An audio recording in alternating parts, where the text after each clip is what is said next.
Խնդրեմ։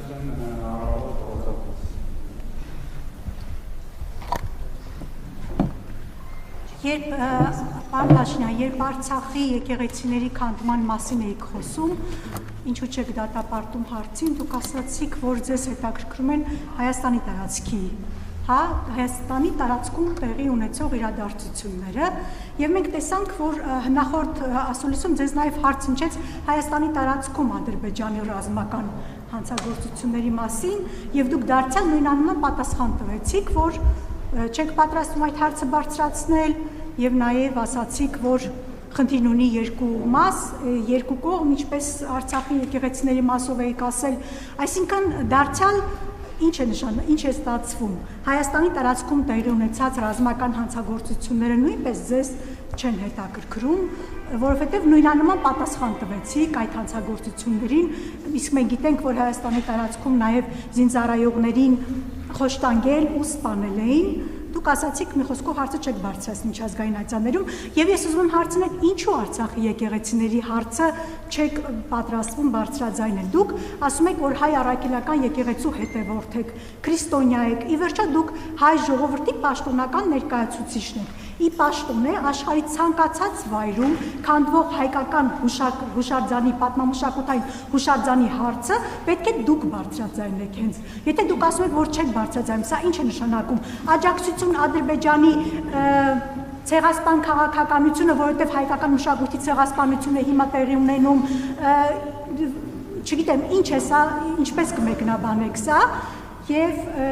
դուք նաեւ ասում եք, որ խնդիրն ունի երկու մաս։ Սրան էլ եմ ուզում էլի մի քիչ անդրադառնալ։ Այդ երբ են հայերը մշակութային ցեղասպանություն արել ինչ-որ ազգի, ինչ-որ պետության տարածքում կամ ինչ-որ ազգին պատկանող մշակութային ժառանգություն ոչնչացրել այնպես, ինչպես ադրբեջանցիները Նախիջևանում եւ Արցախում են իրականացրել հայկական պատմամշակութային հուշարձանների ցեղասպանություն։ Ինչ օրինակից ելնելով եք դուք այդպես ասում, որովհետեւ օրինակ այս օրերին մասնագետները նաեւ արցախցիները փաստում են, որ անգամ մզկիթ են վերակառուցել, Արցախում ադրբեջանական եւ այդպիսի ջարդ երբեք տեղի չի ունեցել հայեր։ Որն է ձեր նպատակը հավասարության նշան դնել հայերի ադրբեջանցիների, որպեսզի վաղը այս հարցեր են, բոլորը հարցեր են, ուզում հասկանալ նպատակը որն է, վաղը մեր դեմ օգտագործել միջազգային ատյաններում ձեր այս հայտարարությունները, Ադրբեջանը իր չեղած հանցագործությունները բարդում է մեր վրա, դուք մեր չեղած հանցագործությունները ձևակերպեցի, ինչու եք, որն է ձեր նպատակը։ Ուզում եմ համոզվել, որ ավարտեցիք հարցը, որպեսզի ես պատասխանեմ։ Արցվաշենը Հայաստանի Հանրապետության ինքնիշխան տարածք է։ Ուզում եմ հիշեցնել, որ Հայաստանը եւ Ադրբեջանը փոխադարձաբար ճանաչել են միմյանց տարածքային ամբողջականությունը, եւ ես ասել եմ նաեւ Խորհրդային Միության Ալմատայի հռչակագրի հիման վրա։ Ես ուզում եմ մենք մոդելավորենք այսպիսի մի իրավիճակ, ասենք այն պահը, երբ որ սահմանազատման արդյունքում Արցվաշենը վերադառնում է Հայաստանի Հանրապետության վերահսկողության ներքո եւ մենք գնում ենք տեսնում, որ այնտեղ կառուցվել է մեծ մզկիթ, ասենք 2016 թվականին։ Մեր ռեակցիան ինչ պետք է մենք անենք։ Եվ օրինակ այդ մզկիթի տարածքի հետ կապված օրինակ Հայաստանի քաղաքացիներ կան, ովքեր բերում են իրենց սեփականության վկայականները, ասում են, գիտեք, ինձ այս հողը մերն է եղել եւ այլն եւ այսպես շարունակ եւ ամենատարբեր հարցեր։ Մենք ինչ պետք է անենք։ Ինչ պետք է անենք մենք։ Այդ թվում կարող է լինել նաեւ այդպիսի որոշում, որովհետեւ երբ որ ասում ենք պատմամշակութային հուշարձան, մենք պետք է հասկանանք, պատմամշակութային հուշարձանը ինքը որոշակի կրիտերիաներով եւ կատեգորիաներով անցնող հուշարձան է։ Եվ ելի ուզում եմ ասել, որ եկեք չմոռանանք, որ կոնկրետ Արցվաշենի օրինակն եմ բերում, որովհետև կարող է պարզվել այդ պահին, որ ամբողջ Արցվաշենի տարածքում պատմամշակութային հուշարձաններ են, այսինքն մենք ինչ ենք անել։ Ձեր նշած պատմամշակութային հուշարձաններն են։ Ես համաձայն չեմ, որ այդպես է։ Համաձայն չեմ, որ այդպես է։ Որովհետև այդ թվում մի բանի մասին խոսելիս պետք է ամբողջական խոսել։ Եվ դուք ասում եք, ինչ Հայաստանը այդ երբ է ինչ արել, ես այդ հարցին պատասխանելու ցանկություն չունեմ։ Ես տեսնում եմ, որ Ադրբեջանն էլ նույն կերպ Հայաստանի մասին տարբեր բաներ է ասում։ Եվ ես ասում եմ, մենք պետքա որոշում կայացնենք, ինչ ենք անում, գնում ենք կոնֆլիկտի, ինչ եք ասում, Հայաստանում խոսում է բազմաթիվ ռազմական հանցագործությունների մասին, Ադրբեջանում էլ է խոսվում։ Այսինքն չի է ձեզ թվում, որ մենակ Հայաստանում լրագրողներ կան, հայրենասեր ընդ որում, որոնք անդադ այդ հարցերը բարձրացնում են։ Այնտեղ էլ են բարձրացվում եւ այնտեղ էլ են նույն հարցերը դրվում։ Եվ հարցը հետեւյալն է, մենք ինչ ենք անում։ Ինչ ենք անում մենք։ Որն է մեր ռեակցիան։ Մեր ռեակցիան պետք է հիմնվի այն պայմանավորվածությունների վրա, որոնք թղթի վրա արձանագրված եւ հրապարակված են։ Այսինքն հակառակ դեպքում այդ էլ եմ ասում, բոլոր կոնֆլիկտները հայրենասիրական ռիտորիկաների վրա են հիմնված։ Այսինքն հիմա դուք ինձ հարց եք տալիս, որ ես բան անեմ, սկսեմ ասել ներկայացնել ձեզ, թե Ադրբեջանը ինչի մասին է խոսում։ Ինչ որ արձանագրված պատմամշակութային հուշարձան է, արձանագրված պատմամշակութային հուշարձան է, բայց ես ասում եմ վաղը մյուս օրը գնացինք տեսանք Արցվաշենում ենթադրենք կառուցած է ինչ որ մի բան։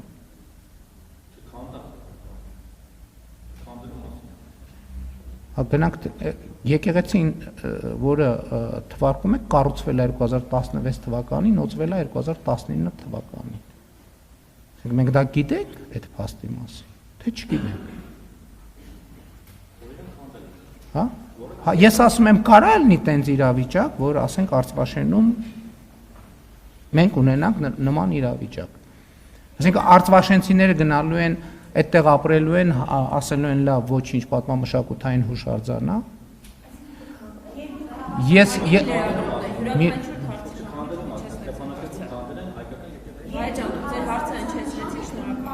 Ես տեսեք, ես ասացի, եկեք սենց անենք, դուք բոլոր լրագրողներին ա վերաբերվում, հա, ես հարցին պատասխանում եմ այն ժամանակ, երբ որ հարցը ավարտված է։ Հիմա դուք ձեր հարցը ավարտել եք, թե չէ։ Եթե չեք ավարտել անսահմանափակ, մինչև մի ժամ ժամանակ ունեք, կարող եք ավարտել եք։ Դե խնդրում եմ, երբ որ ավարտված է, էլ նոր հարցի հնարավորություն չկա։ Թե ես խնդիր չունեմ, կարող եք մի ժամ հարց տալ։ Միայն հարցերը կարող են։ Պայմանը հետևյալն է, հարցի պատասխան հնչում է, երբ որ հարցը ավարտված է։ Երբ որ հարցը ավարտված չի, բոլորդ միասին միաժամանակ կարող եք հարցերը տալ, ես մի ժամ, ինչպես պայմանավորվել ենք, կլսեմ, մի ժամը լրացավ կգնամ։ Էլի եմ ասում, նույնը վերաբերվում է դրան, եթե մենք գնալու ենք այդ տրամաբանության, դուք բոլորդ հարցը հետևյալի մասին է, մենք կոնֆլիկտը եւ Ղարաբաղի շարժումը շարունակում ենք, թե չէ։ Իսկ ինչ վերաբերում է ձեր մնացած հարցերին, եթե off the record խոսակցություն կլինի, ես պատրաստ եմ ձեզ լրացուցիչ տեղեկություններ տալ այդ ամեն ինչի մասին։ Ձեզ եւ մնացած բոլորին, չնայած ես կարծում եմ, որ դուք գիտեք այդ տեղեկատվությունը եւ ձև եք անում, թե չգիտեք։ Այս բոլորովին ուրիշ բան է, որովհետեւ ինչպես Թումանյանն էր ասում, հայ գրագետի շրջանում այդ կեղծիքը ընդունված բան է, որ կեղծիքի տրամաբանությամբ առաջնորդվեն եւ չիմացող մարդկանց էլ կեղծիքով առաջնորդեն։ Դա նորմալ բան է։ Նորմալ, ասենք Թումանյանն է դեռ իր ժամանակներում շատ հայտնի հոդվածներով այդ փաստը արձանագրել։ Հիմա այդ ավանդույթը շարունակում եք։ Շնորհակալություն, հաջորդ հարցը Պարոն Փաշինյան, ես ուզում եմ անդրադառնալ քաղաքացիական պայմանագիր կուսակցության նախընտրական ծրագրին, կետ 74 մեջ բերում եմ ատոմային նոր էներգաբլոկի կառուցման ծրագրի մեկնարկ մինչև 2027 թվականի ավարտն իրականացնելով նոր միջուկային էներգաբլոկի տեխնոլոգիայի ընտրություն, այսինքն 27-ին տեխնոլոգիայի ընտրություն, 27-ի վերջումն է։ Մենք գիտենք համաշխարհային փորձն է ասում, փորձագետներն են ասում, որ անկախ մոդելից, տեխնոլոգիայից ատոմային կայանի կառուցումը պահանջում է առնվազն 10 տարի։ Եթե մենք լավագույն դեպքում 27-ին ընտրենք, 28-ին սկսենք նախագիծ իմպլեմենտացիա շինարարություն, մենք կավարտենք իդեալական պայմաններում 28-ին։ Բայց հիմա հայկական ԱԵԿ-ի երկրորդ էներգաբլոկում իրականացվում են Ռոսատոմի հետ համագործակցությամբ երկարացման ժամկետները մինչև 2036 թվականը։ Այդ դեպքում, եթե 28-ին ավարտենք, 29-ին գործարկենք, դուք վտանգ չեք տեսնում, որ առնվազն 2-3 տարի մենք մնալու ենք առանց ատոմային էներգետիկայի, եւ եթե լինի նման բան, ինչ ենք անել։ Շնորհակալություն։ Մոդուլային ատոմակայանների կառուցման ժամկետը շատ ավելի կարճ է։ Ընտրություն ու տեխնոլոգիաների, ինչը Դուք չեք ավարտել ձեր հարցը։ Ինչի եթե ընտրությունը կան չէ։ Դուք ձեր հարցը ավարտել եք, թե չէ։ Դա արդեն երկրորդ հարցն է, մյուս ասուլիսին կհարց։ Հաջորդ հարցը օրագիր մյուս ասուլիսին հարցը։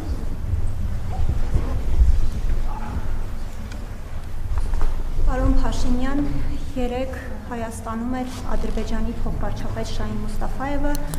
որի այցի մասին մենք բացառապես իմացանք, երբ նրա օդանավն արդեն Երևանում էր, եւ ամենակարևորը առաջինը ադրբեջանական լրատվամիջոցներից, որից հետո միայն արտաքին գործերի նախարարությունը հաստատեց դա։ Ինչու են նման այցերը հանրությունից մինչև վերջին պահը գաղտնի պահում։ Ինչից եք վախենում դուք եւ երեք բարի միջազգային օրվա կապակցությամբ ԿԳՄՍ նախարարությունը բավականին գեղեցիկ տոնական այսպես շուրջպար էր կազմակերպել հանրապետության հրապարակում 7 շրջանից բաղկացած։ Արդյոք սրանով ուզում էիք Ադրբեջանի փոխվարչապետին ավելի լավ ընդունելության արժանացնել։ Շնորհակալություն։ Նախ եթե կոնֆիդենցիալության ինչ որ կանոններ պահվում են, հայտնի նկատառումներով, այդ թվում անվտանգության, որովհետև կարծում եմ, երբ որ մեր փոխվարչապետն է այցելել Ադրբեջան, նույն կանոնները պահվել են այնտեղ, իսկ լրատվական արտահոսքերը երբեք բացառել հնարավոր չի։ Ադրբեջանում չի եղել այդ արտահոսք, Ադրբեջանի պարագայում չի եղել այդ արտահոսքը, Հայաստանի պարագայում եղել է, որովհետև կազմակերպվում է միջոցառում, այդ թվում մամուլի հաղորդագրություններ թողարկելու ժամերն են, պայմանավորվածություններ են ձեռք բերվում եւ այլն եւ այդպես շարունակ, եւ ձեր արտահայտությունը թե մենք գաղտնի ենք պահում հանրությունից, բացարձակապես տեղին չի։ Նախ ես կարծում եմ, որ շատ կարեւոր իրադարձություն է տեղի ունեցել եւ համարում եմ երկու երկրների փոխվարչապետերի այցերը պատմական խաղաղության գործընթացի եւ ինստիտուցիոնալացման տրամաբանության մեջ եւ ես շատ ուրախ եմ, որ եկել ենք այս հանգրվանին։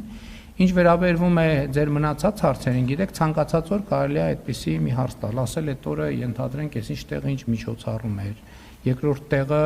չգիտեմ, ռեստորաններում ակտիվ էր, չորրորդ տեղը հարսանիք էր, հինգերորդ տեղը։ Մենք ընդհանրապես կարծում ենք, որ Հայաստանի եւ Ադրբեջանի միջև հարաբերությունները պետք է շարունակաբար լավարկվեն, խաղաղությունը գնալով ուժեղանա եւ պետք է հաստատվեն բնականon հարաբերություններ երկարաժամկետում ռազմավարական առումով բարի դրացիական հարաբերություններ։ Այդ մնացած ձեր ասած բաները համարում եմ ընդհանրապես թեմայից շեղելու փորձեր, որ բացարձակապես կապ չունի իրականության հետ։ Դուք երբեմն մեր հարգելի լրագրողները մտքերի այնպիսի ընթացք են ունենում, որ նույնիսկ դժվար է կանխատեսել, եւ ձեր տրամաբանությամբ, երբ որ Ադրբեջանի փոխվարչապետը այցելում է Հայաստան, Հայաստանում պետք է կյանքը կանգնեցնել, որպեսզի որևէ մեկնաբանության տեղ չլիներ, բայց այդ դեպքում էլ կլիներ մեկնաբանություն, որ այս Ադրբեջանի փոխվարչապետին լավ ընդունելու համար կյանքը կանգնեցրել եք, այսինքն սա նշանակում է, որ եւ այլն, հասկանում եք։ Ընդհանրապես ես կարծում եմ, որ ցանկացած միջազգային հյուրի մենք պետք է ընդունենք հնարավորինս լավ, բայց ձեր նշած իրադարձությունները որևէ կապ իրար հետ չունեն։ Շնորհակալություն, հաջորդ հարցը Արմեն։ Շնորհակալություն։ Պարոն վարչապետ, կառավարության